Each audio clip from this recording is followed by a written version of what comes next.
but we're still dealing with it because it broke her hand. She's a home health physical therapist. You cannot do physical therapy with a broken hand. It basically ended her career.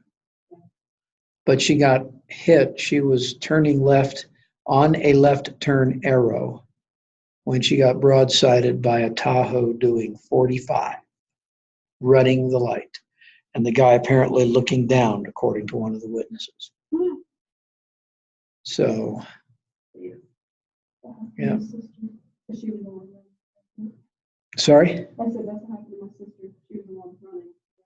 Oh, yeah. That's a nasty. We don't know anything about the other driver because, of course, we were more concerned. And my wife was on her way to pick up our two, at that time, 6 and 9-year-old cousins. So we were just happy that it happened first, because it totaled the car. So it's we still feel good that the only damage was to her hand, but it took a while for that to heal up. So, and I was happy to hear that Jessica and the other person weren't hurt, because that's no fun. It's bad enough to get into an accident. So, at any rate, so Erica, what's been going on is we spent Monday, Carol Ann and I spent Monday talking about body language. And we will continue. I'll talk a little bit more about that. We'll talk a little about, we'll start into the topic of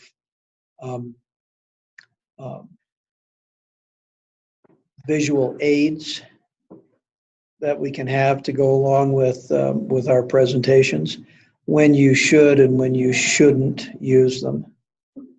Because there are times when people use them and they're nothing but a distraction.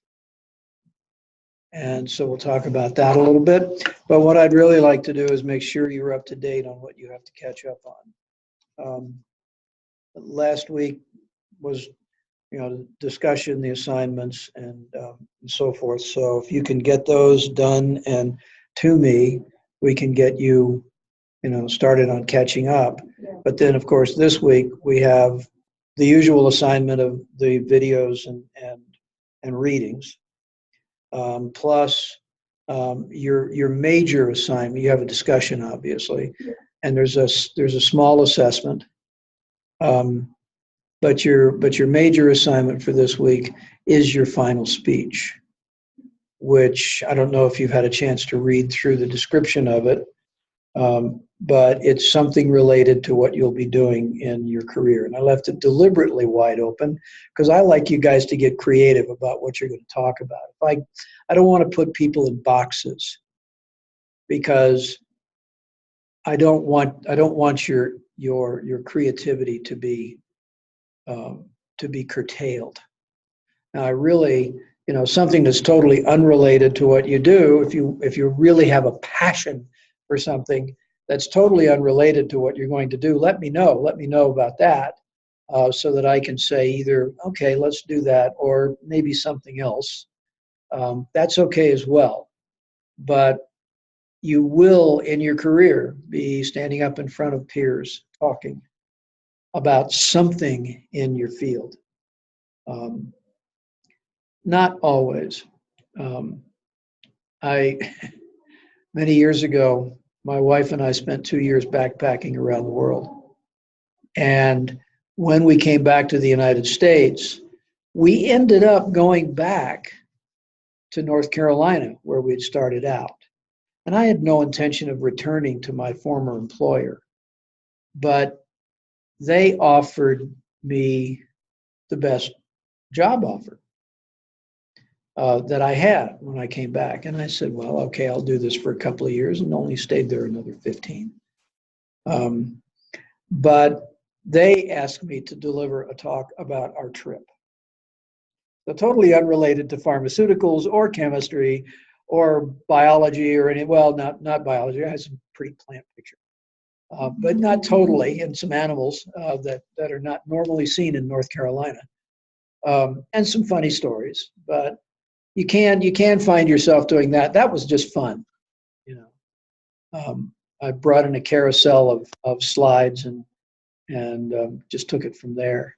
But it was, and these were 35 millimeter slides, something you don't see any of anymore. Yeah. So's ours. Yeah, we only took, in the 2 years, we only took about 2,000 of them. So, because film was too expensive back then. Digital cameras, if I were traveling today doing the same thing, I'd have my digital camera and I would be taking probably 10 or 12,000 different slides. Ah, there's Jessica. Yeah. Hello. Hi there. Hi. Let's see. I thought I had this thing plugged in. So let's be sure.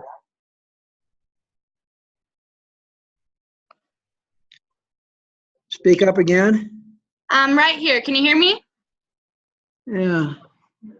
Let's see. No, that's down. Okay, try again. I'm right here. Testing. Yeah, I think I'll turn it down a notch.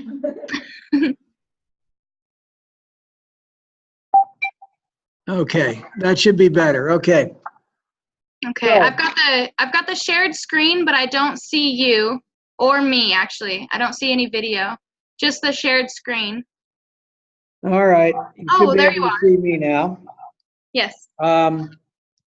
So what I would, let's see, what I would like to do is be able to see.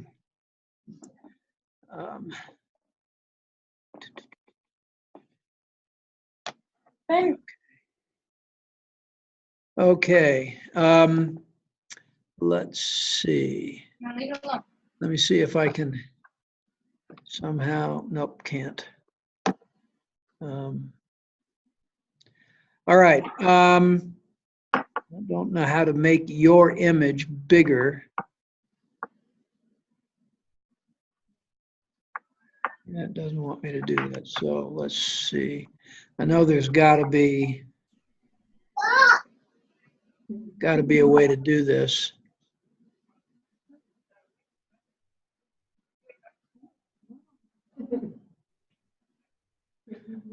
Okay. I have you somewhat larger. What I'm going to do is turn my computer around so you can deliver your speech to the three of us. Carol Ann and Erica are both here. All right. So we're back up to a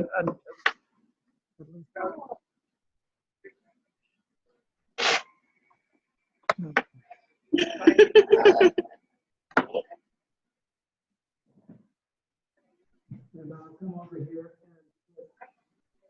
and so we can look.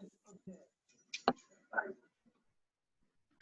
So whenever you're ready, you may begin. I can't quite hear you actually.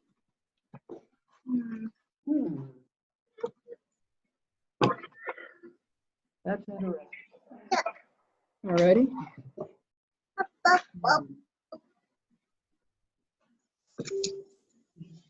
Okay, do you hear me now? It's so. Nope. Shut that off. Okay.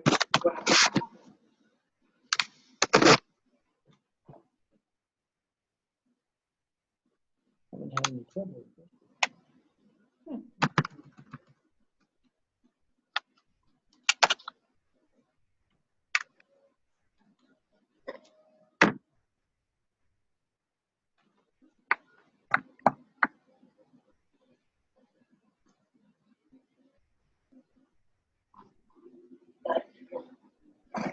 Okay.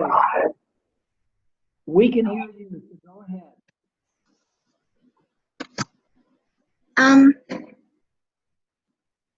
I can't quite hear you. Let's see if this phone is working properly. We can hear you. Go ahead and get started. Did you hear that? No, not quite. That's fascinating. All right. Stop.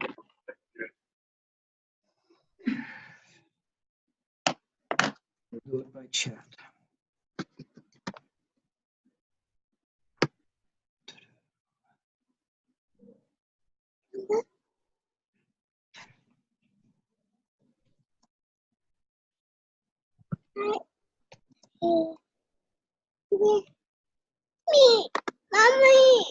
Mommy. I'm opening a new one. Hang on. Look at me. Look at me. Oh, you're sorry.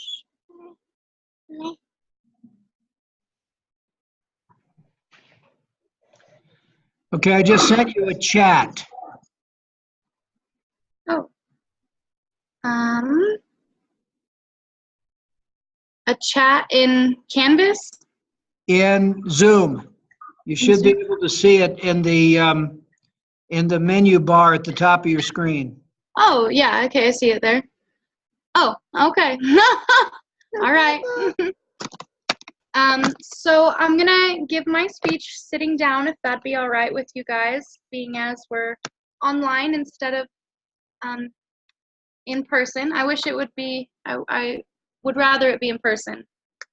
But Benjamin. We'll watch cartoons. Sorry about the kid. It's okay, babe.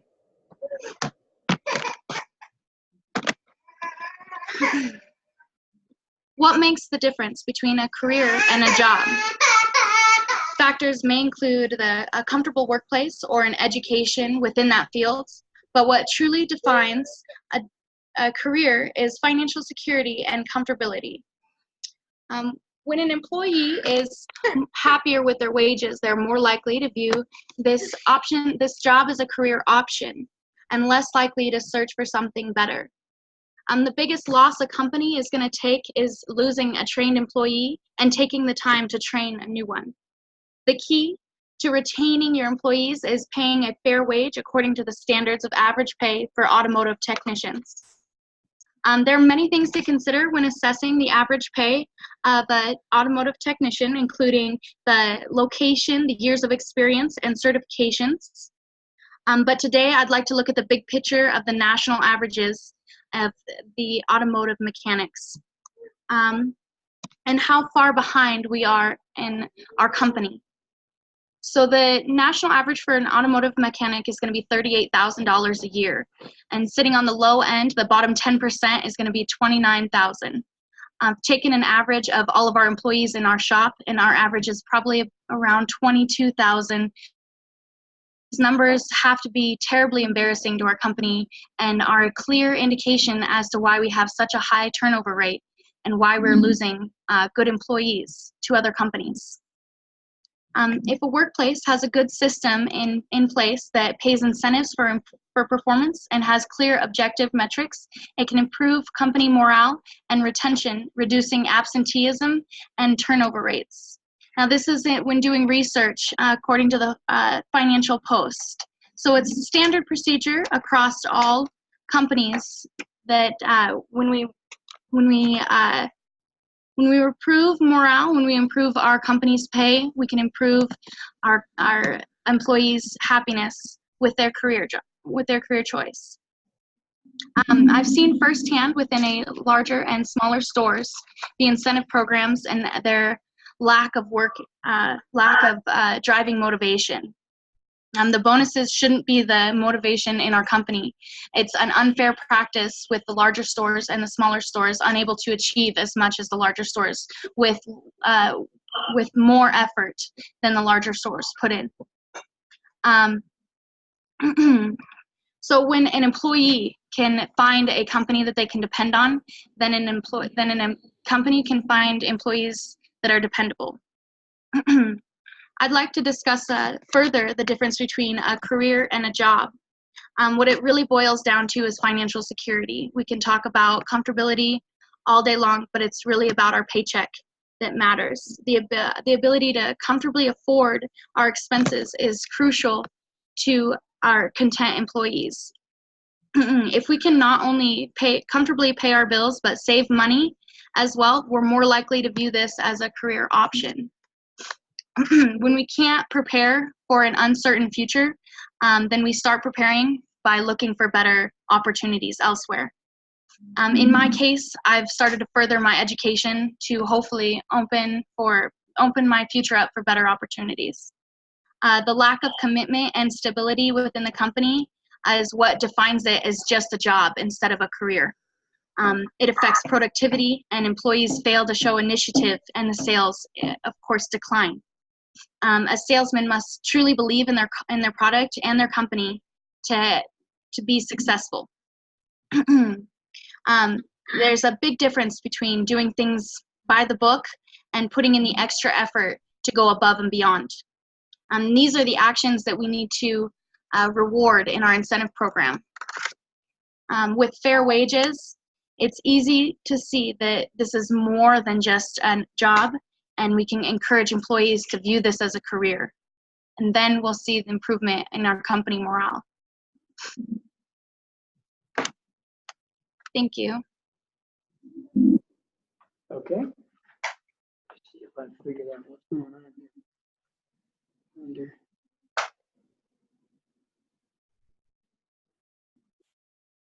All right.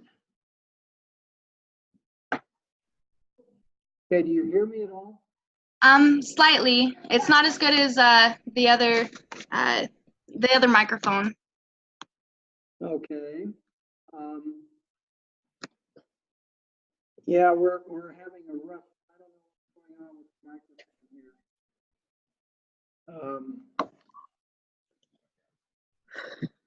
Other than I can't see where it's going. Huh.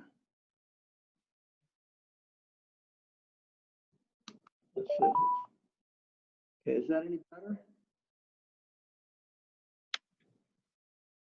Obviously not. I think I can kind of hear you a little better. Okay. Look at me. Well, in that case, what we'll do is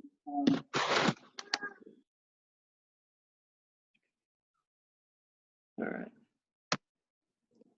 What we'll do is now just talk a little about our presentation.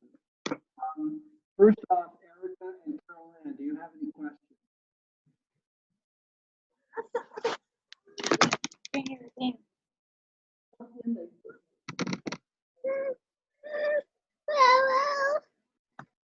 I just want to say the numbers though were shocking. As you said at the very beginning. $22,000.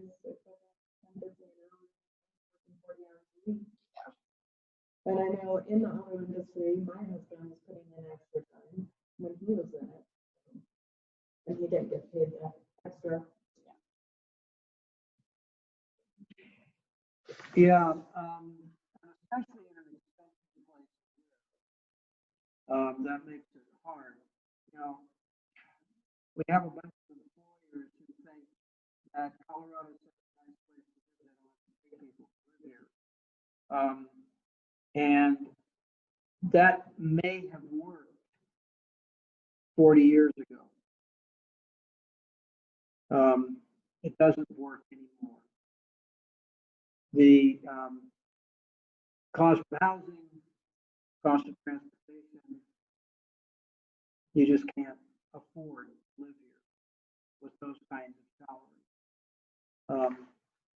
And so people end up working two jobs. Probably most of us have been there at one time or another. And it's not always exhausting, but it's very debilitating. So, is this something that you think Or is it, this is more about what you'd like to know Jessica? Could you speak up just a little bit? I'll try. Is this a presentation that you planned? I think there might be something technically wrong with the microphone. You just keep going in and out. Like I can hear you for a second and then you're gone, and then I can hear you and then you're gone completely. Okay. Let's It try. almost feel like a speaker phone. Yeah.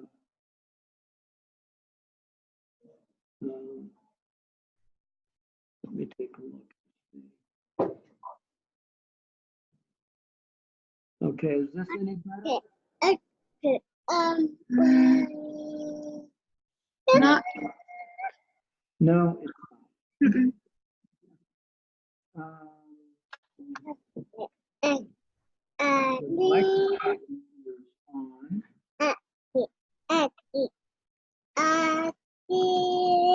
Man.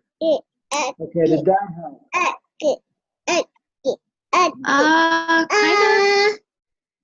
Kind of. Kind of. Yeah. I don't, this microphone has been working. I thought pretty well. As we've used it in the past, so I don't know what's going on here.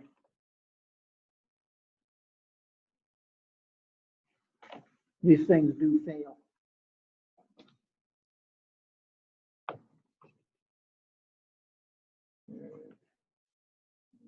And this is supposed to be the microphone down here. If I talk with it right up in my mouth, No. I can hear like the first part of every sentence. That's it. It just cuts out. huh. That's kind of what we found on video. Yeah, and I wasn't using this. All right, let's try.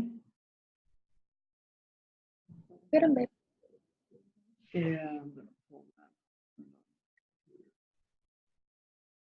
Speakers, if I can figure out where it's going now. Okay. You're okay. Okay. Is this any better?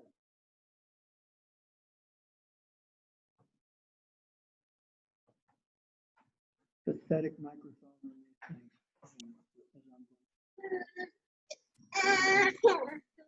things. Yes, it is. Okay. Let's try.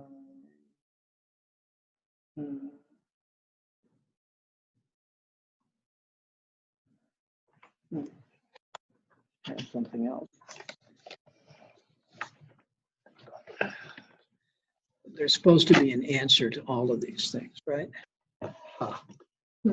Yes.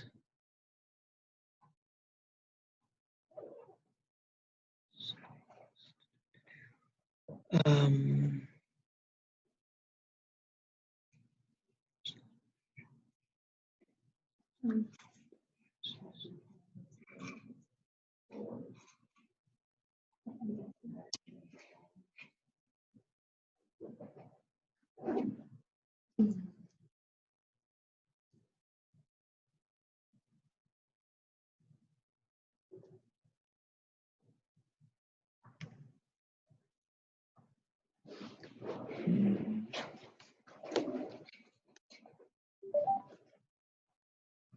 all right. Let's see.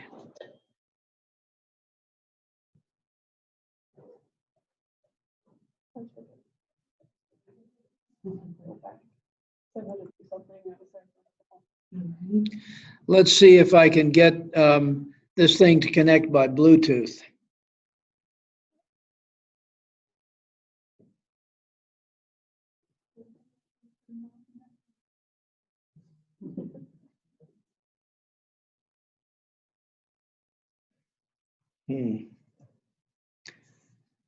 It doesn't look real promising.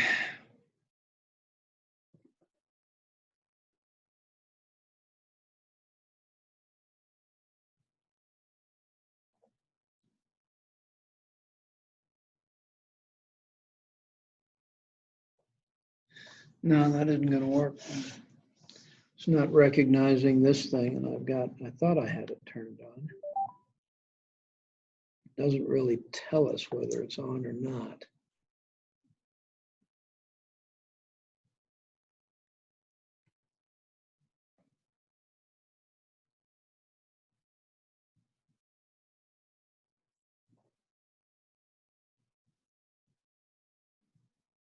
Yeah.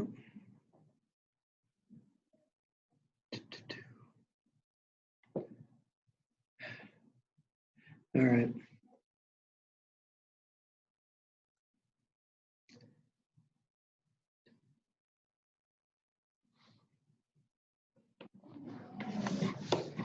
I don't think Paul is here, and I don't think Cody is here. Would you, yeah, would you please? Let's see if we can get this to working, because it's just really kind of crazy. He was there for a while, but I don't know what time he leaves. Okay, Jessica, we're still trying. Okay, I'm here, and I'm here to help, I guess. I'd really like to be able to hear. Okay, it sounds like you've heard us at least a little bit. Yeah, it's getting. I think it's better. I don't know what you guys did, but it's not cutting out like it was. Okay. Well, maybe good. it's just that it's picking it up from my computer microphone, but this USB thing isn't working properly. Okay. Well, this seems to be working good. All right, good. You can hear me. So Carol Ann ran out to see if she could find Cody and see if there's a quick fix to make this work even better. Okay. But meanwhile, saw the picture of your car. Oh, yeah. You should see the other lady's car. It was way worse. Well, I'm sorry to hear that for both of you. Yeah, me too. But it's all right. I have a rental now. I just picked up the rental and just got home from that, so everything should be back on course. Everything can be replaced. Yeah, everything can be replaced. Okay. Yeah. I do apologize about not being there. You can The hear speech me. would have been a lot better. Although I don't think she heard Erica. Oh, no, I didn't. Okay.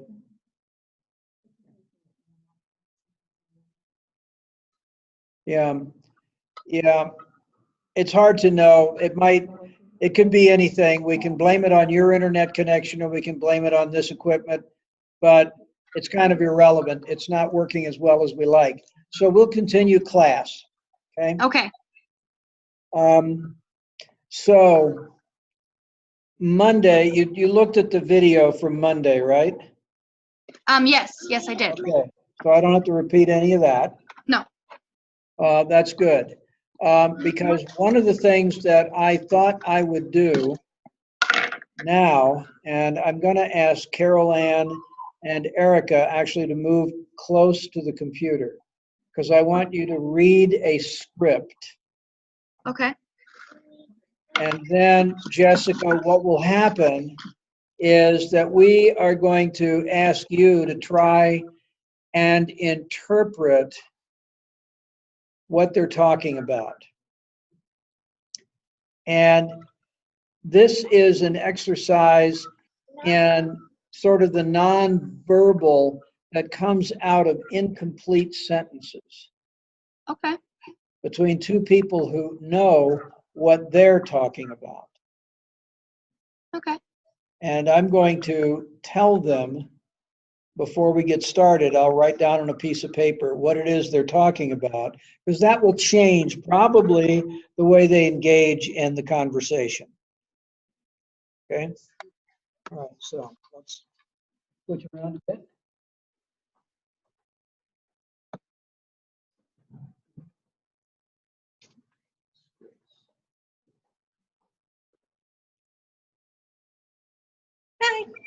Hi. That's sweet. Yeah, that first video, when you were playing when you all logged into the Zoom, Oh my Oh. God. That was so bad. Yeah, that hurt. Hi. Say hello. Hi. Okay, and I don't want you to read the line at the bottom of this one copy out loud. What So one of us is A and one of us is B. Yeah. Pick and choose. And do not read the bottom line. Don't read that bottom line. The line at the bottom of Erica's that I wrote, Oh, that tells you what you're talking What is Sammy? about. Okay? No. okay. Mama. Either way. Hello. Hello. So, how are you? About the same. Nothing new to report. Has anything changed? Not that I know of. Know of a change? So what do you think we should do now? I suppose we could go ahead and, I think it's a good time. are you sure? Yeah, sure. As we can be in a situation like this. Want to reconsider? A lot is at stake. No. Okay. Did you hear that?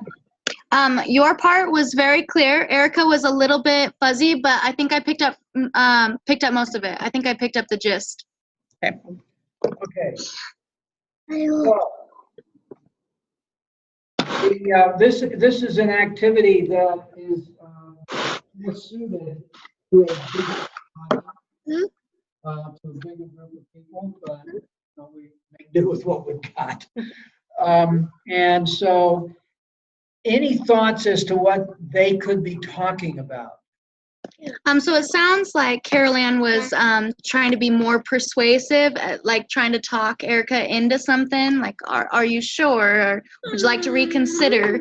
It seems like almost slightly pushy verbs or verbiage, I guess.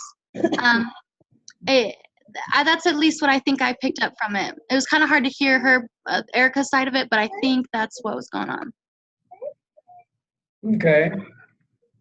All right. So what you were hearing was nuance.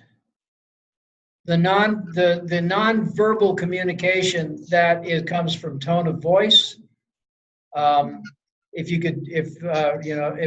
you were here, you'd see some facial expressions, although they didn't use a lot of facial expressions in the conversation. But I told them that they were talking about a planned bank robbery. Oh. I really want to rob that bank. I guess this is in light of Ocean's 8 or something like that, right? So Carol Ann's the bad influence here. Thanks. As usual. But the issue here is that what we have is, it's called uncertain dialogue. And by uncertain dialogue is you never are told what they're speaking about. They could be talking about going on a date. It's good. And if it were, or another scenario suggested by the text was a man and a woman in a bar talking about whether they should go home together. When one of them doesn't want to. Yeah. And I leave it up to you to figure out which one is which. But that's another scenario. But it is almost anything involving an activity that people don't want to come out and speak. I mean, if you're sitting here in a conversation, you wouldn't actually say, let's go rob that bank. Because you know what this is about, and you don't know who else is paying attention. And you certainly wouldn't be talking about it in the middle of a crowded restaurant or someplace like that. So the issue really is that we can use a lot of words to say nothing to people who are not privy to the background of the conversation. Yeah. Okay. So that's basically what we wanted to do. I'm sorry we didn't have about 6 more people in the room. It would have been great to get a lot more ideas as to what was going on. But you picked up well on the way the script was written. And it was definitely a case of one person seems to be more interested in the plan than the other, but they both obviously are going to try to carry it out. So it's about conversation, and it's about the use of nuance, words, tones of voice. You picked up on Carol Ann's tone quite easily. So that's what I wanted to do with this. Yeah, we see a lot of peer pressure all the time in everyday society. We're always exposed to peer pressure. That's true. That's true. And it sometimes can be subtle. Mhm. And this conversation was a little on the subtle side. Or it can be quite overt. Mhm. But yeah, peer pressure is also, a lot of it is nonverbal in terms of its character, by tones of voices, body language, facial expression, posture. Yeah. Posture of power, sort of pushing someone who may not feel quite comfortable and feeling maybe not as powerful to do something. So there's lots of ways that these things can come off. Okay? Yeah. So that was what I wanted to do tonight. That was my plan B if we had, just the 3 of us. I was sort of anticipating Erica showing up, so. Okay. So here's some more. This is another example of how nonverbal communication can occur. There's also, we pick up nonverbal cues when we are in interpersonal situations. And many of those cues have to do with facial expressions. Facial expressions. When you're happy to see someone, it shows. Unless you happen to be someone who is just so completely emotionally under control that they never show anything. And you've probably run into people like that. But most of us, you walk into the room and you can tell that they're either glad to see you or unhappy to see you, or other emotions come in. Relief. I was very relieved tonight when you walked in, because I really was getting concerned about your ability to finish out the class, and it's too late to drop. Way too late. So so I was relieved as well as happy to see you. So there's a lot of different things we can show, and we can show these with our body movements, the way we move our hands, the way we talk. But facial expressions are one of the most common giveaways to how people are feeling. And people learn that, kids learn that, especially at a very early age. When they walk into a classroom and one of their classmates just shoots daggers at them, they don't miss that. If they're well grounded, they may not be terribly bothered by it, but they won't miss it. And it's the same with anything else. Someone,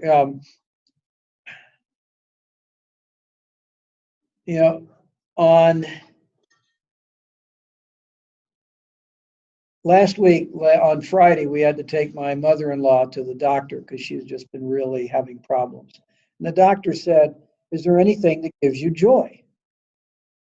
And she sort of hemmed and hawed. And I finally said, what about when Elizabeth comes into the house? And Elizabeth's our daughter, her granddaughter. And her face lit up. You know, she didn't even have to answer. The doctor looked at that and said, yep, that gives you joy. You know, and we talked about the fact that her other granddaughter is going to get here in about 3 weeks, 2.5 weeks now. And she lit up at that. So, you know, we could see that. But when we talked about her extreme back pain that she's been having, turns out she has some compression fractures we didn't know about. And they had to be recent because compression fractures stop hurting after about 6 weeks. So probably she fell and may or may not have told us about it because she was very bad about that. But nonetheless, when she talked about that, you could tell that it made her very unhappy. She was anything but joyful about that particular issue. So facial expressions are a giveaway. That's why we tell people you don't have to walk into an interview grinning like an idiot, which may be a slander on idiots, really, because there's nothing wrong with grinning.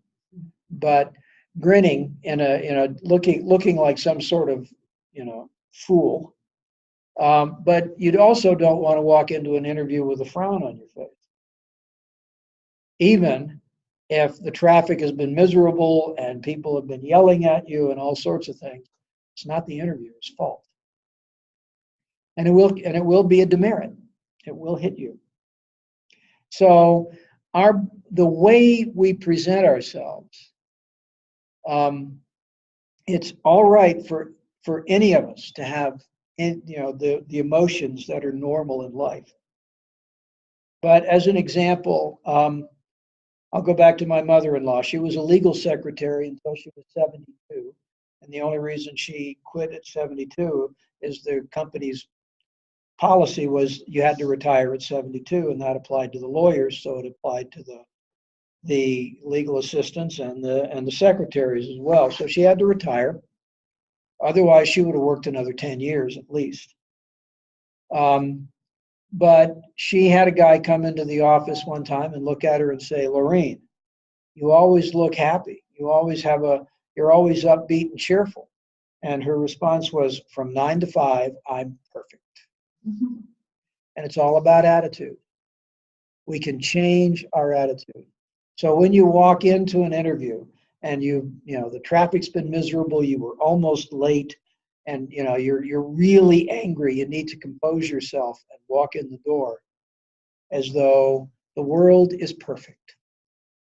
And by the way, so are you. And in fact, more so, you're the perfect candidate for the job. So why are you bothering to interview anyone else? Right? And that's really a part of it. And coming in looking like someone who would be a pleasure to work with, someone who looks happy. As I say, you don't have to come in grinning like some cartoon character. But you do need to come in with at least a smile, like you're happy to be there and happy to meet these people. It's the same on the job. When you're working with customers, you are the first line of contact that the customer has with the company, whether it's a medical practice, an auto mechanic shop, a landscaping business, whatever. When the customer comes in and is talking to you, you are the face of the company. And so if you project a really bad attitude, and I've had this happen to me, you walk in and it's clear that somebody is in one foul mood. Well, all right, all of us get in bad moods at times. It's called being human. But also, when you have to interact with others who have nothing to do with your bad mood, or if the fact that they're a customer bothering you is the reason for your bad mood, you're in the wrong job. what you have to remember is that it reflects badly on your employer.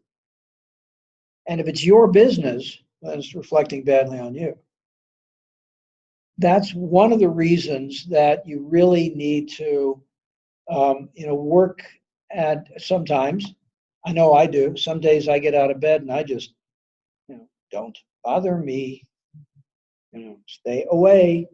I need that fourth cup of coffee this morning in order to wake up. But I still, when my wife comes out of the room, if I've gotten up first, when my wife comes out of the room, I'm happy to see her. I might say, look, I'm not in a really great mood today. What can you help me with to get out of it? Because that's part of what she does is energy work and healing.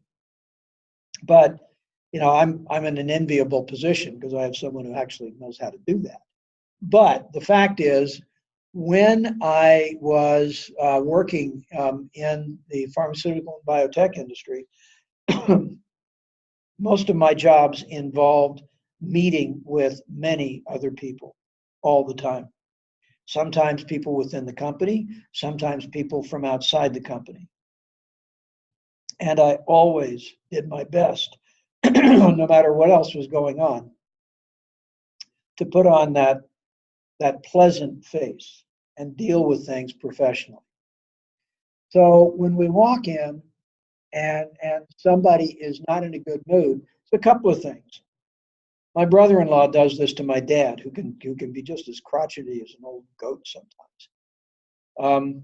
He'll talk to him on the phone, and my father will start snapping at him, and George will say, "Okay, Pop, I hear you're in a bad mood. I'll call you back later." Click. 5 minutes later, my dad calls him and apologizes. So, there are lots of ways of dealing with that. My dad at 101 thinks he doesn't have to worry about it anymore. He does, but he doesn't think so. But that's the way it is.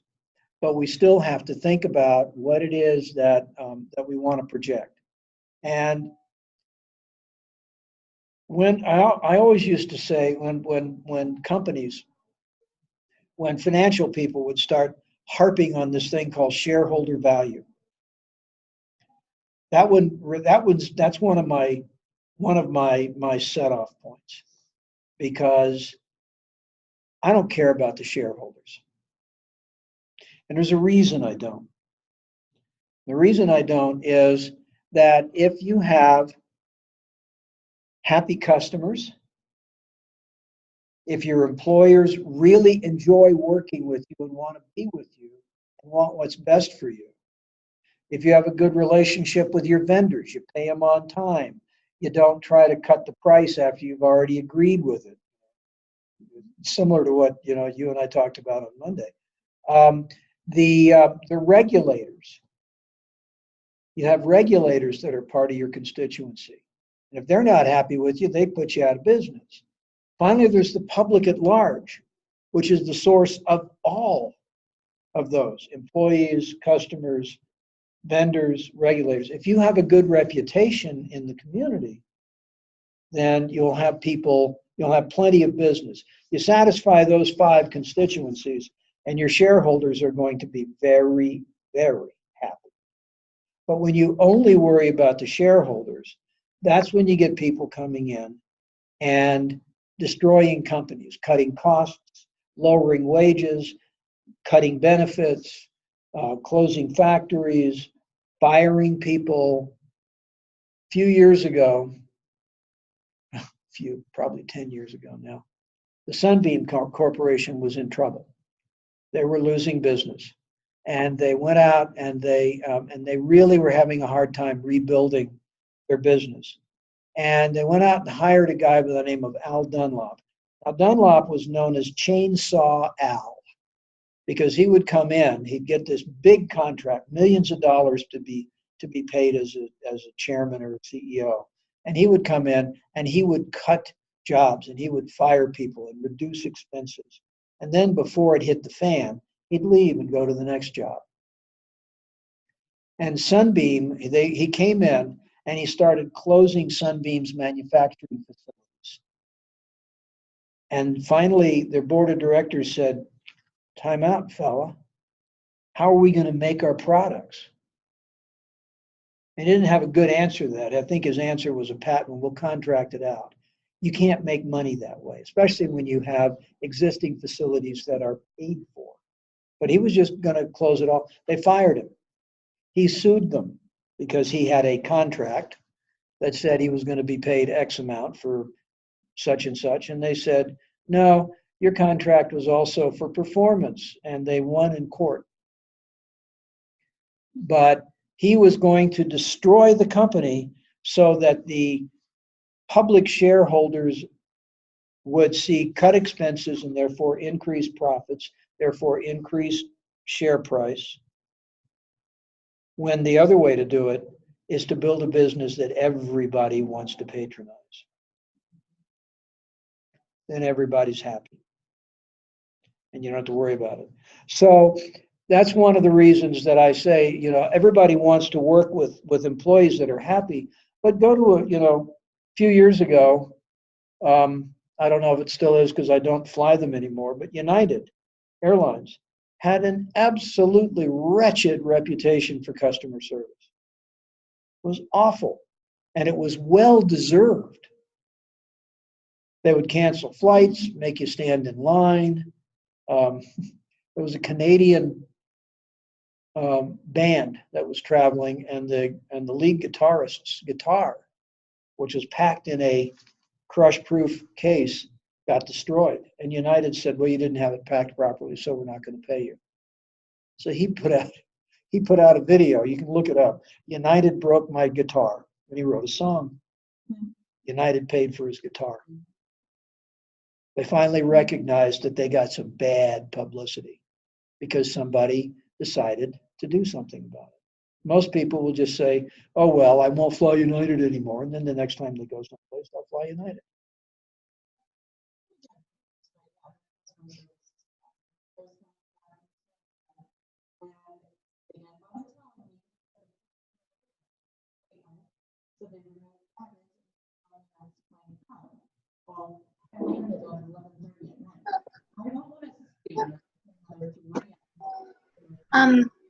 So, Yeah.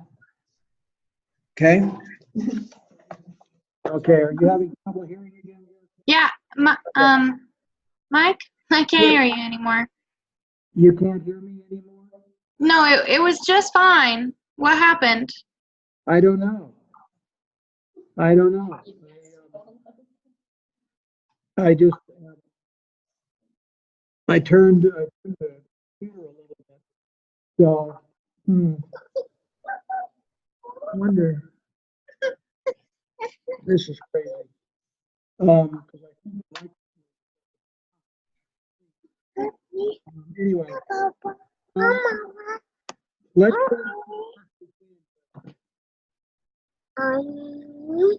but there's a lot when you have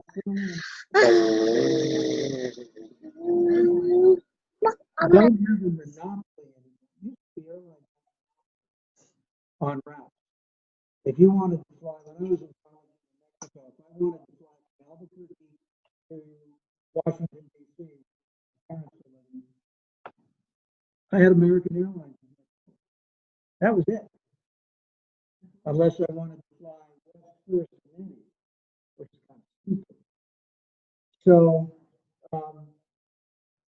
now they're not quite monopoly anymore, but they're still limited. And they all have essentially the same thing. So what are the airlines that are going to protect those that offer a little bit? And I can figure that out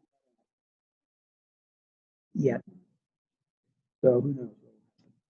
But anyway, so it's not after 7, I think. Is it? No. Almost 7. Okay, let's go ahead and take a break. Let's go ahead and take a break. Jessica, did you hear that? I can't quite hear you. We still got the technical difficulties going on. Yeah. We're gonna take a break. Okay, 15 I minutes. can hear you. Yeah, apparently, if I talk directly into the top of the screen, so we may have to really gather around and be friendly. So we'll figure that out on the break. Okay? Okay, We'll well, be that's back kind in of a about pain. 15. Okay. Okay, Yep. thank you. You're welcome. Okay. Okay. So, yeah, let's get you going. You know, Chantel copied me on the email because she and I talked a bit about, I asked her to give you a contact. I'll let you know because we want you to have this conversation. I know.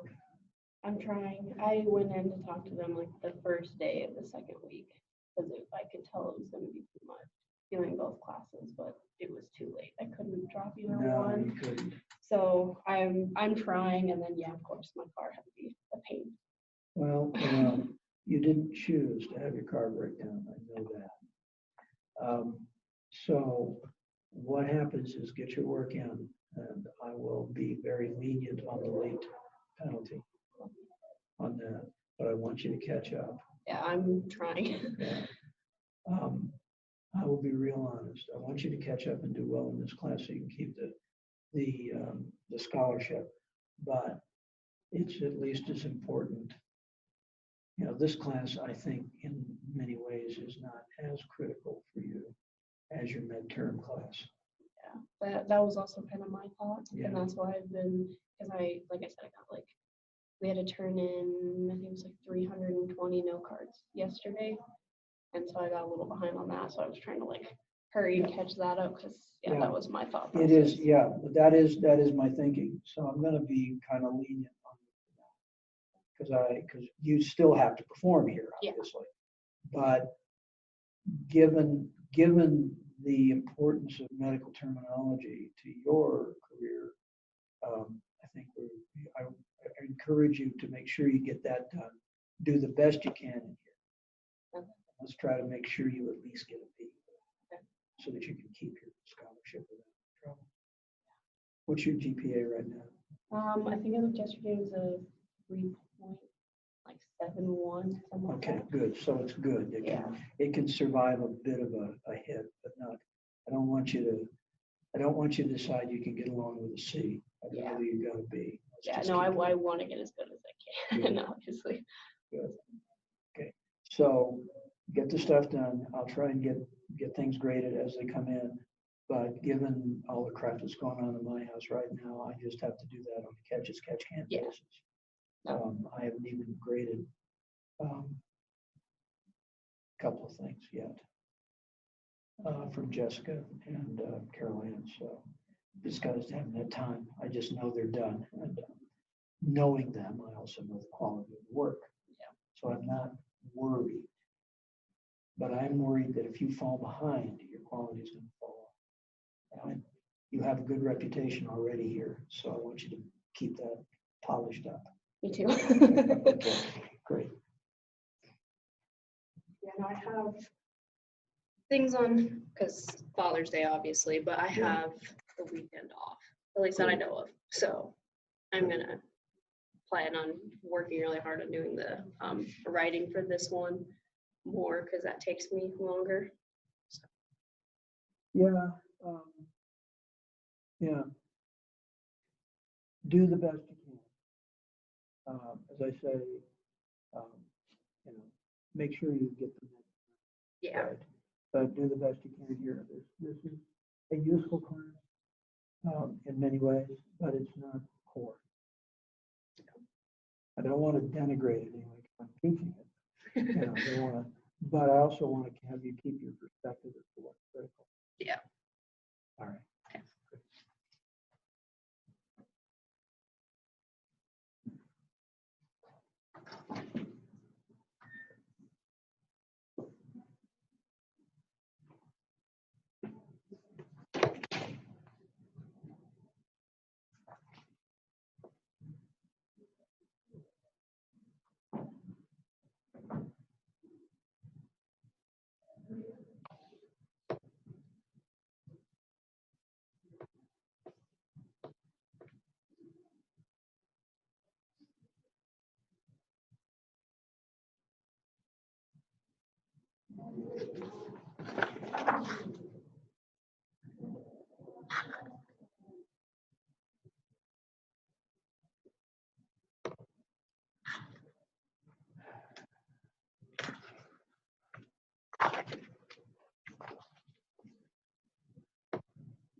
I'm ready for this summer already.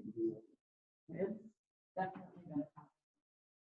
Yeah, well, with all the other stuff going on in the wedding, Ow. ready for it to finish. There's too many things. And I got smart. I'm taking tomorrow off because the wedding is the weekend. Mm. And no way. No way. No, not at all. Would be too difficult. Yeah, and I'm not interested in just adding stress to adding stress. Right, yeah. Done enough of that in my life already. Yeah.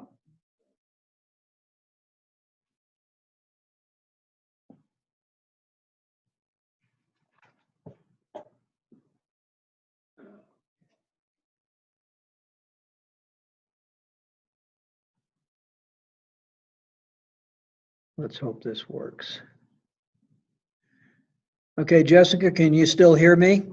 Yes, I can hear you pretty good now. Okay, okay. So when I reorient this, talk to the little glowing dot at the top of my screen up here. Because the microphone is right there. I don't know why they can't really find speakers on these things. The microphone is pathetic. And microphone technology is such that no excuse for that. But who knows? Let's see when Erica gets back here. So comments on what, on what we talked about earlier? Do you have any? Just like how we talked about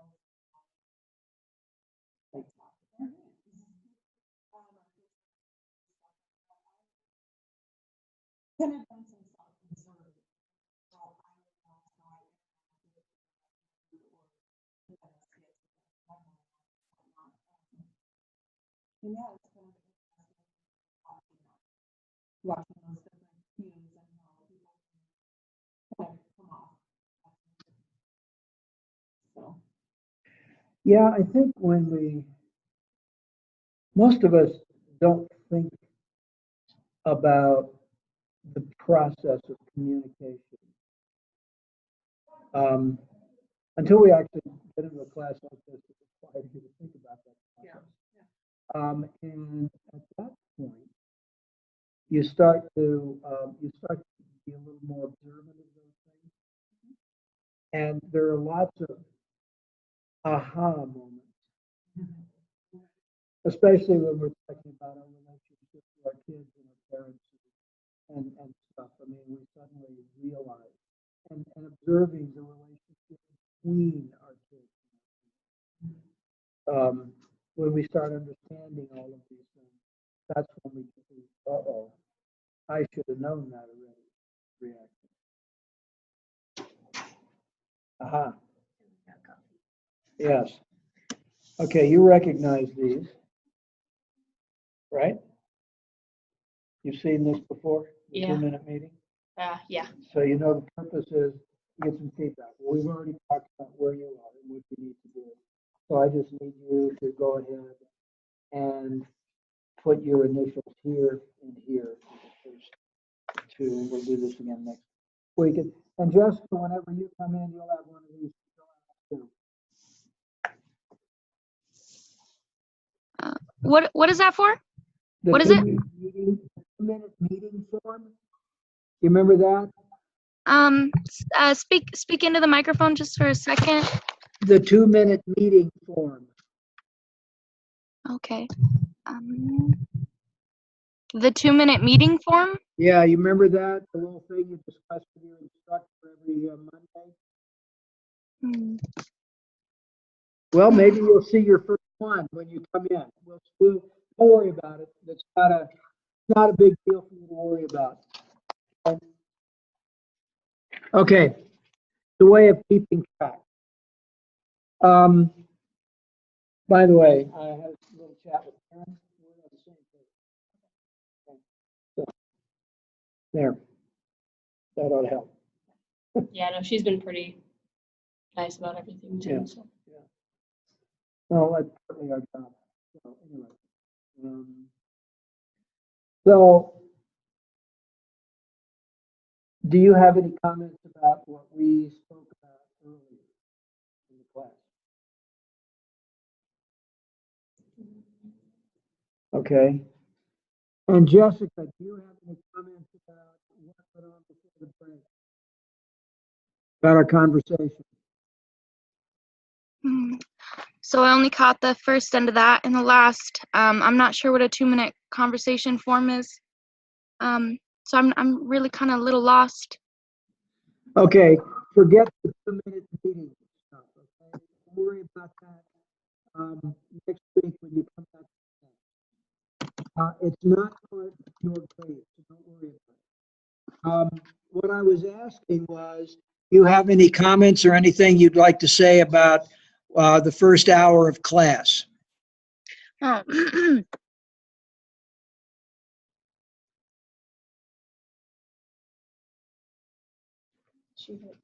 You hit mute on the microphone. We can't hear you. Oh, sorry. I didn't really catch, but I don't have any questions on the first half of the class, and I just don't know what the conversation forms are. I'm good with the first half though, and oh, Erica's speech. Are we gonna hear Erica's speech? Did I miss it? No, Erica's going to give hers on Monday. Okay. Okay. Okay. All right. So Carol Ann brought up back to the topic of listening and was noting that part of what's happened in this class has encouraged her to pay more attention to how people interact, body language and other things. And I think that is that's a really, really good thing to do for several reasons. We need to learn to read each other much more clearly. And that includes reading body language, but it also includes listening. We have a society that's real good about not listening and really not observing. When we are observing people, and really in terms of in business, the very, very best negotiators are people who are good observers of other people and who know that 90% of the time you should be quiet and just listen. And the reason is that you can learn so much more when you are observing and listening than when you're speaking. Speaking, we tend to get wrapped up in what we're doing, and we're not observing and we're not listening very well. We are to some extent, but we don't really put the kind of effort into it we need to. Excuse me. Put up. Try to hydrate.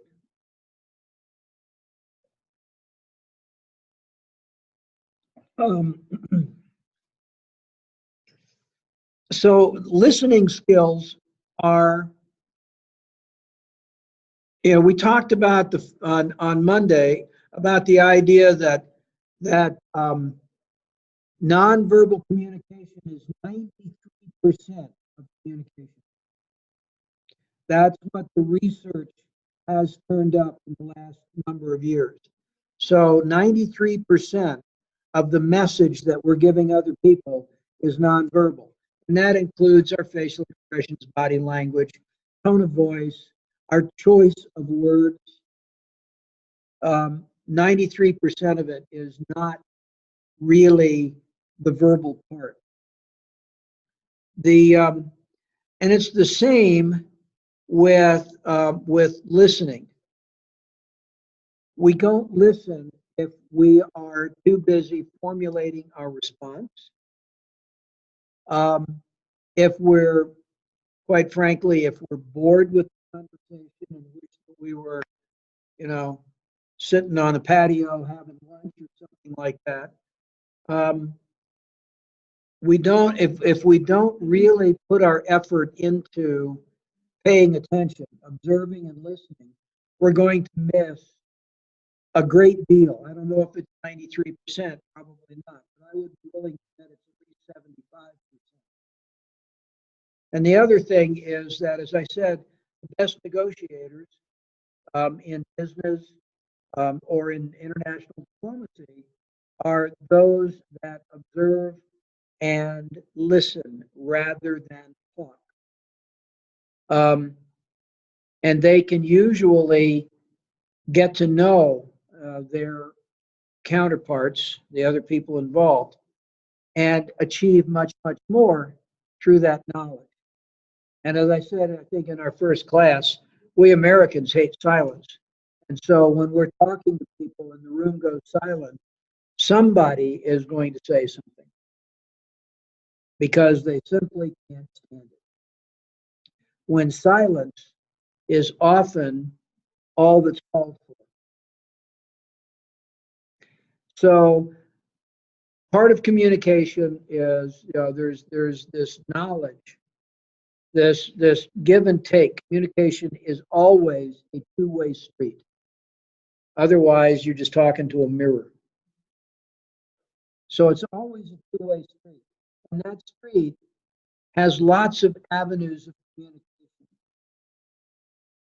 lots of pathways. Some of those are the nonverbal. Some of them are the language, the choice of the words that people use, and the way they talk. And some of those are the strategic application of silence. And it's hard to do. I'll admit that. It's very hard to sit in a room. You have to discipline yourself. So some people have this natural talent for just being quiet. But we have to discipline ourselves to that moment of silence where everybody has a chance to absorb what they just heard. And nobody's trying to explain it because they're assuming, and there's a major problem. You make assumptions. 99% of the time, your assumptions are going to be wrong. So people assume that either the other people that are in the conversation didn't understand them or didn't like what they said. So the really good communicators will allow that silence to go on without that judgment and assumption, because you don't know what's in somebody else's.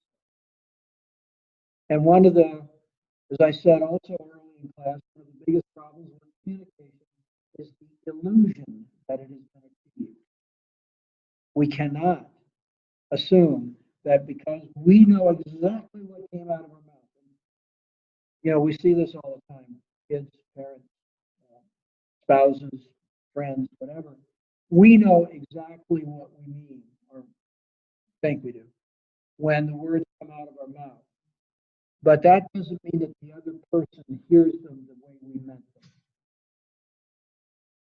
So good communication is seeking that feedback, seeking that two-way street.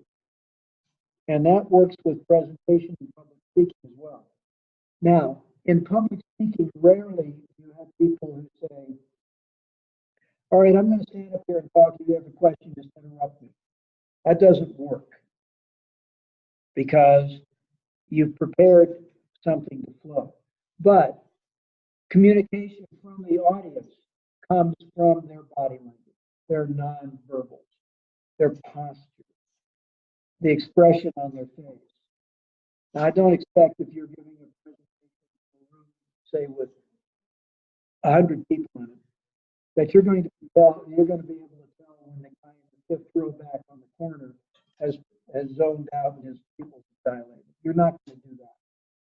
But there will be other aspects of his posture and body language that are going to tell you he is no longer paying attention. So you've got that communication going back. And then you'll have other people that will be really into it. You can see them. You can see them listening and thinking about what you said. And that too is part of the feedback. But remember, in any large group, there are going to be some people who are interested in what you're saying and some who couldn't give a rip. Topic doesn't interest them. Maybe they're just sitting in the room because they were too tired to get up and leave after the last presentation. Who knows? Lots of reasons. Or maybe as with the large group I spoke to in Tokyo in the middle of July when it was 106 degrees in Tokyo, they were in the room mostly to get out of the heat. They wanted the air conditioning. So huge group, very small proportion of them actually pay any attention to it. And I knew it because I'd already done the same thing, because it really isn't useful. But we have to be looking for that. And communication really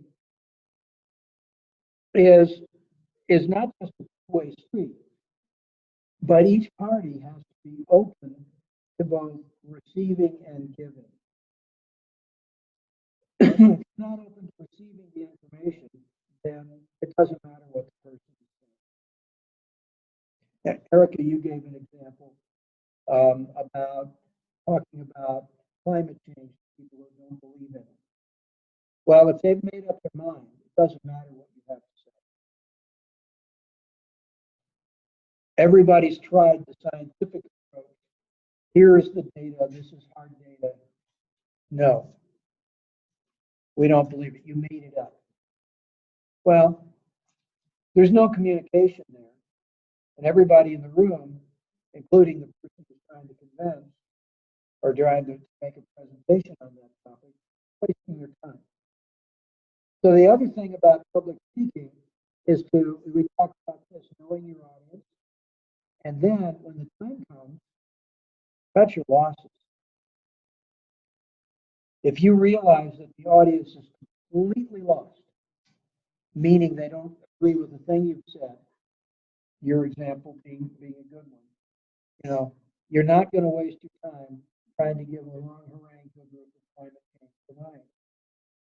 Any more than a climate change denier is going to any group get anywhere with a group of people who actually accept that it's happening and believe that it's happening. They're not going to get anywhere either. Everybody's wasting their time.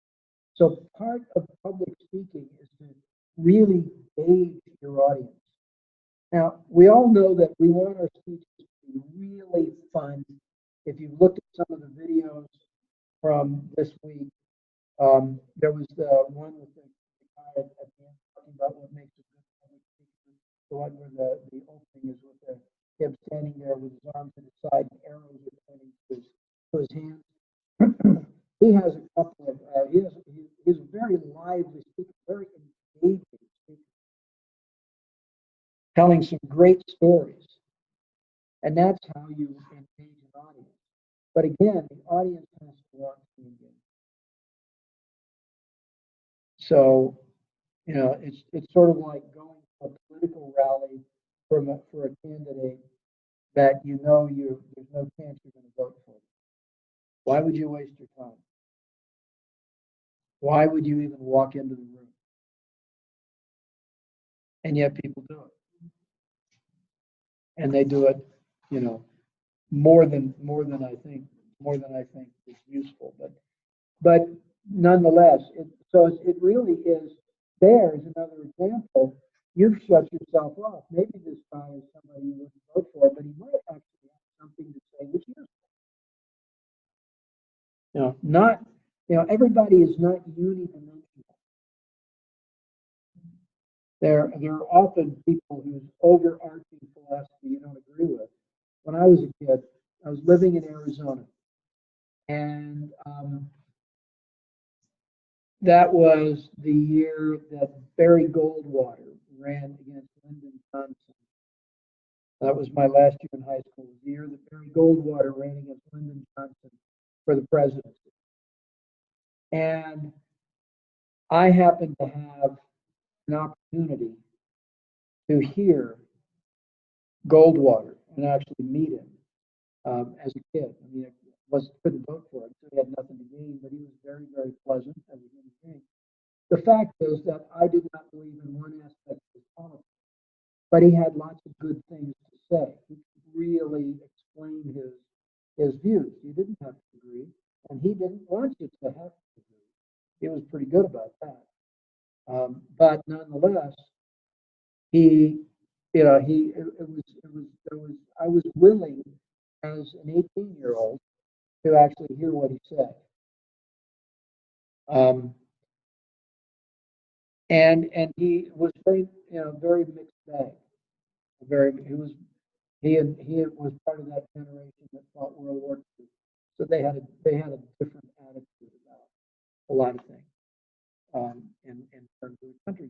So it was easy to listen to him and know that even if I could have voted, which I couldn't have, even if I could have voted, I wouldn't vote for him. But I had a lot of respect for him. So when I heard him in the future, I was inclined to pay attention to him, to look for the things that were good. And that's what a good public speaker can do. He can take a topic that maybe you don't agree with, or he can take a stance that maybe you don't agree with, but he can help you understand that his stance is not completely unreasonable. You don't have to think it's reasonable, but it's not completely unreasonable. So public speaking is really about engaging your audience. So when you do that, and I'm going to give you guys some hints for the final speech. One of the things we say is practice, practice, practice, right? Jessica, you getting this? Still?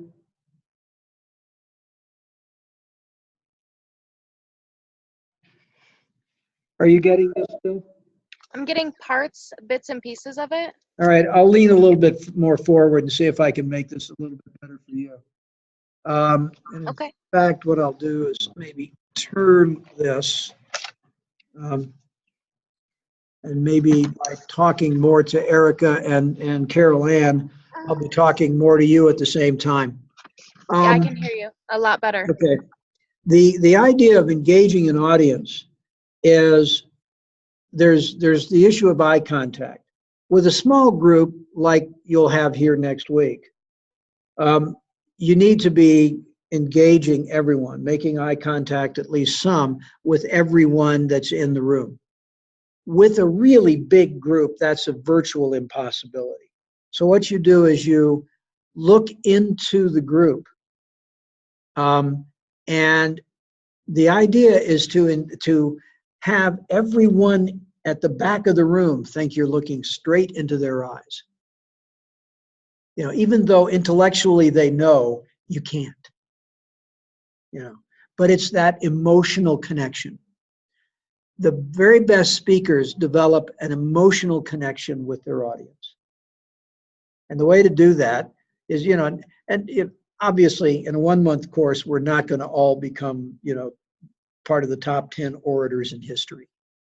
And that's not the goal here. The goal is to make everyone real comfortable with this process.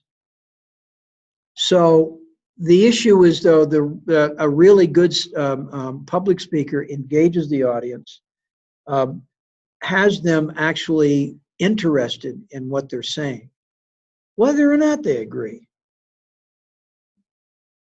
Doesn't matter.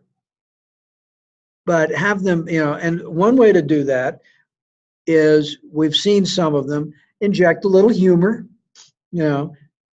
Next week, the topic of your discussion is visual aids. There are lots of those. I'll talk about visual aids in a little bit. But engage some in some visual aids. Move around. Man, a group like this, moving around is not as important in a larger group. Moving around actually emphasizes the idea in the audience mind that you're actually looking straight at them. Because when you see a lot of like the TED Talks, Many of them are sort of in the round or half round. So in order to engage that audience, you need to be moving around on that stage constantly and looking front row, into the middle, up into the, the nosebleed section if you've got one, all of that. You need to be really engaging everyone that's in the room as much as you can. That at least keeps them interested. Throwing in a few, funny stories. Again, the guy in the last video told the story. It says, how many of your mothers are emotional? And he raised his hand, and so obviously hands went up in the audience. Says, add all those up, and that's my mom. So that got a nice laugh, and everyone there could relate to it, because I'm sitting there thinking, there are a lot of people in that audience that said, no, it's my mom. So they could relate to this guy. And so that's a part of it, is getting that. But the other thing is the message itself has to be well constructed and interestingly delivered. So to the extent that's possible, have your speech, not necessarily a memorized speech is boring. I mean, it's really obvious that someone has memorized a speech, because they start out and they go through it and they talk and talk and talk and talk, and that's it. They've memorized it. You should be familiar enough that if you gave it 5 times, it wouldn't be the exact same speech, but it would be the exact same content. So practice it and look at the audience. Is it okay to refer to your notes now and again? Sure it is. What you want to do, what your notes should tell you, is not a script. What your notes should tell you is, I want to hit this point, this point, this point, this point. And just glance down at it to be sure that you have hit those points. Nothing wrong with that. Don't hold them in front of your face. If there's a podium in the room, stay away from it if at all possible. A podium is a barrier. One of the reasons I rearranged the tables the first class was to remove the distance barrier, put us all in the same circle. Every point on a circle pretty much is, the same. So what I wanted to do is eliminate a barrier between us. Now, sometimes that's not possible. If I'm teaching my math class, as Jessica knows, I have to use the whiteboard, because I like to write the solutions out as I'm solving them rather than use PowerPoint and show the solution. There's so much more visual that goes into watching someone write something out and then calling a student up and saying, okay, you solved this one, and they have to write it. There's a much greater power there than as a visual aid than a PowerPoint. If you're talking about, however, the history of the American Civil Rights Movement, then your PowerPoint is going to be different. And you're not going to draw things up. You may write a quote from some of the major figures of the time, but your PowerPoint will have other kinds of images. So we're sort of drifting into visual aids. But the fact of the matter is, what you never want to do is put a barrier between you and the class. One of the reasons that, sitting around a table with just a few of us is okay, because we're really sort of all on the same level here. But if we had a class, I used to have classes down in Denver that were, I think my largest class was 28 people. And they wanted me to use a podium. And I said, no way. And so I stood basically just in front of the whiteboard and taught my class. But a podium is a barrier. It's a prop. And it's fine to throw something on there like your notes. It's fine if you are running a video or running a PowerPoint to put it on there so you can toggle between, between images. That's great. But when it gets between you and the audience sees you as separating yourself from them, and you're going to partially lose them. Engagement. I mean, if you look at a TED Talk, at any of these TED Talks that are here, or any of the really good YouTubes that we have, there's no podium. The person is there. The only thing that's in front of them is, the rug they're walking on, the stage area. Obviously, they can't have people just sitting right on the stage. But the only other thing you might see is they have a microphone, and usually the microphone is a headset, so they're not even carrying it. They're not doing this. But it's a barrier. Anything that's a barrier puts a distance between you and the audience. So, as part of our body language, the best speakers, again, have open body posture. They're not standing there talking like this because they're nervous. Open body posture just says, I'm comfortable. And when you're comfortable, the audience gets comfortable. And when the audience gets comfortable, the audience starts paying attention. So there's lots of ways of doing that. So next week when you're in your speeches, do your best to know them pretty well. I'm not worried about this first one where you're just talking and it was a short script, and I wasn't worried about you having that and using it as your script. But really, I want you to know your material. Now, if you're giving highly technical material, let's just say, Erica, that you've just been to a CE, a continuing education seminar on some new treatment regimen for some disease that is treated in your clinic. Okay, you might be asked to talk about that. Well, it's always a good idea then to have something that will allow you to not miss any of the steps. So an outline, but also something you can hand to the audience. Your coworker is going to be a small audience. You're not going to have 500 people, probably. So but you can have something to hand to the audience that they can refer to. Again, don't give them too much. Don't give them your script, because they'll just sit there and read that and ignore you. So it's really just a few bullet points. They'll glance down and see that, and they'll be done with that in no time. And then they'll start paying attention to you. You're not going to stop them from reading it. The only way you can do that is if it doesn't get handed out until after your talk. And then half the people have left the room already, and they won't get it. So you want to be prepared for that. But the other is to deliver it like it's a conversation. And in a way it is. Your part of the conversation is verbal.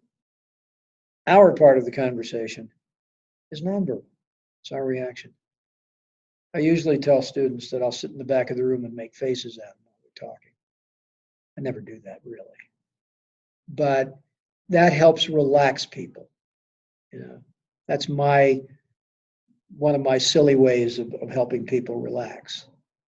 And it sets the tone for the rest of the group as well. And it really is something to consider, is how you're going to talk. As I say, it's fine to look down now and again and be sure that you've not missed anything important. If you're reading a series of names, like at graduation or something, because our deans all speak at graduation. If you're reading a series of names, it's good to have that list in front of you. But it's also good for you to be able to look at each student and name them. And mostly we can, because we've all had you in classes, so we all know you. One of the nice things about this small campus is that we get to know you guys, whether you're in the program we supposedly mainly teach in, or not. I mean, I haven't taught a medical class in months. And that's what I was hired to do. But then they discovered that I could teach other things, like math. And and other things that I enjoy. I really enjoy the professional development class. So they seem to have picked me for those things these days. But nonetheless, in classes like this, I get to meet you guys from every program on the campus. At least those who show up. What can I say? Okay, that's really all I wanted to say about delivering speeches at this point. Questions, comments? I really mean to be there. I do. Well, you said I you haven't been had absent. you said you had your rental car, so we'll expect you. Yeah, I've been usually really good about it. I know. I tell you, accidents are terrible. Yes, I They know. disrupt things. When I said that you didn't show up Monday night before I had a chance to explain why, the reaction uniformly was, "What? She never misses class." I know. Oh, an accident. Yeah, she can miss class for an accident. Yeah. And since I'm in Greeley, it's just a hop, skip, and a jump away, you know. So Yeah, tough to get out there. So I'm glad that I got the rental car quickly, so I can get back on track. good. We'll expect to see you on Monday. So, what I was going to do at this point was the same thing I did on Monday, which was stop, let you guys work on assignments. We've got another about 40 minutes. Let you guys work on assignments and your final speech. And if you want to, maybe even start looking at the assignment 1 from next week, which is to review the written and video stuff. Get started on that. Then that's fine. I really have, I've really sort of run out of voice and run out of things to say on this topic. And we'll talk Monday about visual aids. But I will say one thing about visual aids before we go. When you're developing your visual aids, make sure they're relevant. It's one thing to sort of start off a presentation with a joke, maybe a cartoon. In the pharmaceutical industry, there are so many cartoons about medical research that are absolutely hilarious that we used to always do that. We have a cartoon that was sort of related to the topic at hand. But make sure that your visuals that you use are relevant. And don't forget that visuals include not just PowerPoint or drawing things on a board or a flip chart, but they also include videos now. We can embed videos. We can live stream. We can stream videos through YouTube and show those as part of our presentation, as long as either we have permission from copyright owners or they're public domain. No. Other forms of visual aids are the handout. And the handout can consist of copies of a PowerPoint presentation, usually 3 to a page so people can write on them, okay? Or they can be more complicated drawings of different topics. I have in the past in some of the pharmacology or some of the pharmacy classes have passed out visual aids to understand the relationship of drugs. And those are too complicated to put onto a PowerPoint slide. Simply because PowerPoint slides just can never be too crowded. It's just that you can't do that and have them have any meaning. Whereas you can do that with a piece of paper because people will then take it and study it. So there's lots of different aids. So think about if you're going to use them. I didn't say you had to. All right. I want to make that clear. I did not say you had to use visual aids. If you choose to, make sure they're relevant. And if you want to throw in a little humor, that's okay. One of my most successful presentations when I was in the biotech industry was at a meeting when we were talking about technology transfer. And I had found about 15 cartoons from a guy by the name of Sidney Harris, who used to write cartoons that were science-based. I chose about 7 or 8 of those to make part of my presentation. I would break it up periodically. And my favorite was a picture of a bunch of people in a lab. And there's a guy standing there in a suit carrying a briefcase that had FDA written on it. And he was drinking something out of a flask. And the scientists in the background are saying, I thought he'd actually do some tests or something on it. So it's just a little joke about FDA testing. And it's the problem with most jokes like that is they're sort of in jokes. But nonetheless, it was just something I threw in. And it can break up a serious talk. And it also has people paying attention because they're waiting for the next joke, if they know there's going to be a few. So it's some thoughts. Okay. So going to break it up. I'm going to stop this recording now, Jessica, and I'm going to turn off the meeting unless you have any other questions. I did have one question. The assignment for this week is due tonight. No, tomorrow night. Tomorrow night? Okay. Tomorrow night. I'm not worried about it. I'm not going to be grading it tonight. Okay. All right. And also kind of just a quick question, like our speeches, how long in like pages does that equivalent to approximately? 5 to 10 minutes, depending on how fast you talk. And that's, there's a big variable. You want to talk at a reasonable rate, but not so fast that people can't hear your words. Yeah. Probably you're looking at double-spaced 10 pages. Okay. Okay. I can. That's basically, it's about a minute a page to me. So Okay. 5 to 10 minutes, roughly in the range of 10 pages, or about a half a minute a page rather. So that's what I'm thinking. All right. Oh, and is there a discussion for week 4? There is. It will be posted later. Okay. Okay. As soon as I get my first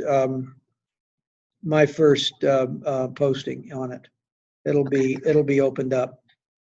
So I'd like you guys to have a chance to get started on it early if you want. Okay? Okay. All right. In that case, we'll see you on Monday. Okay. All right. Thank you, Mike. You're welcome, Jessica. Have a good weekend. Yeah, you too. Bye. Bye-bye. Bye, Ben. Bye. Bye. Bye-bye. Bye, handsome man. Bye. Ma. You're so Come on, it's not working. There we go. Losing this.